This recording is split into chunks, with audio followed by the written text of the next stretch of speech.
Shri Mahalakshmi home foods అండి. ఈరోజు నేను చేయబోయే రెసిపీ కాలీఫ్లవర్ పికిల్స్ అండి.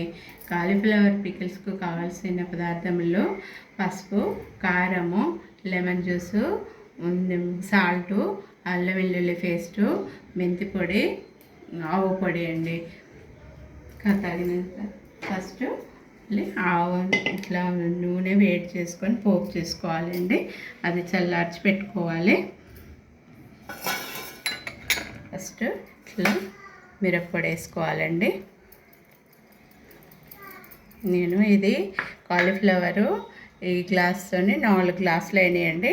4 గ్లాసులకు నేను 1 గ్లాసు మిరప్పొడి పోస్తున్నా. దాంట్లో కొంచెం తక్కువ సాల్ట్ వేస్తున్నా.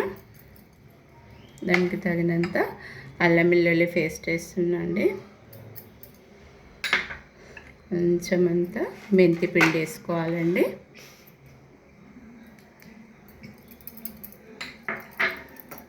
కొంచెం ఆవు పొడి వేసుకోవాలండి. కొంచెం వేసుకోవాలి ఆవు పొడి. కొంచెము పసుపు వేసుకోవాలండి. ఇవన్నీ ఇలా కలుపుకోవాలండి. ఇలా కలుపుకున్నాక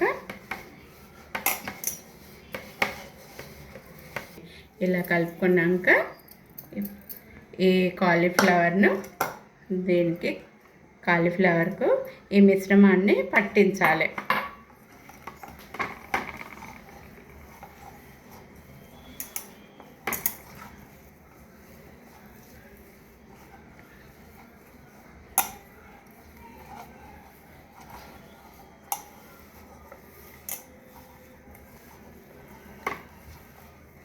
నేను అల్లం వెల్లుల్లి పేస్ట్తోని మామిడికాయ అల్లపావలాగానే ఈ కాలీఫ్లవర్ను కూడా ఇట్లా పెడతానండి. కానీ చాలా బాగుంటుంది, మంచి టేస్ట్గా ఉంటుంది.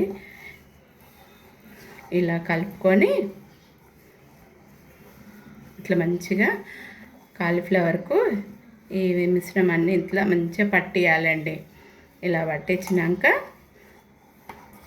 దీనికి నేను ఆయిల్ మనకు చల్లారాలి కాబట్టి ఈ ఆయిల్ను పోపు చేసి పెట్టుకున్నాండి. ఫస్టే పోపు చేసి పెట్టుకున్న ఈ ఆయిల్ను కూడా దీంట్లో ఇట్లా కలుపుతా.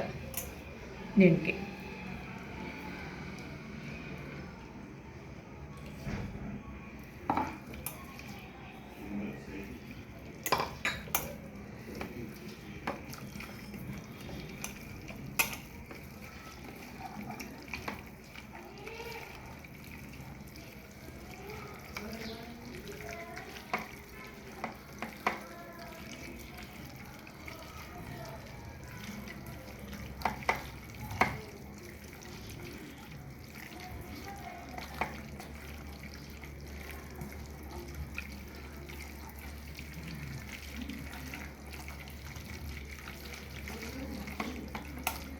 ఇట్లా కలుపుకున్నాక ఇది ఆయిల్ చల్లారింది కదండి. ఇది కలపడం మొత్తం అయిపోయినాక ఏం చేయాలంటే నేను ఒక 2 కాయలు లెమన్స్ జ్యూస్ తీసి పెట్టుకున్నా. 2 ఉన్నవి. ఈ రెండిటివి ఈ లెమన్ జ్యూస్ని కూడా ఇలా పోసుకోవాలండి. ఇప్పుడే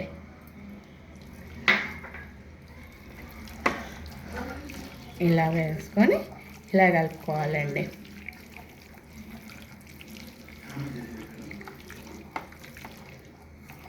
అయిపోయిందండి. మంచిగా కాలీఫ్లవర్ పచ్చడి కలపడం అయిపోయింది.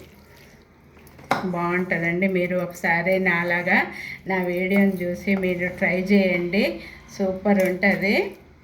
ఒకవేళ మీకు ఎవరికైనా కావాలంటే నేను పికిల్స్ ఆర్డర్ల పైన పెట్టిస్తానండి. టమాటా, దోసకాయ, కాలీఫ్లవర్, ఉసిరికాయ, పుంటికూర పచ్చడి అన్ని పచ్చళ్ళు పెట్టిస్తానండి. మీకు ఎవరికైనా కావాలంటే నా వీడియో కనుక మీకు నచ్చిందనుకోండి, మీరు ఆర్డర్ పెట్టుకోండి. ఇలా ఉంటుందండి.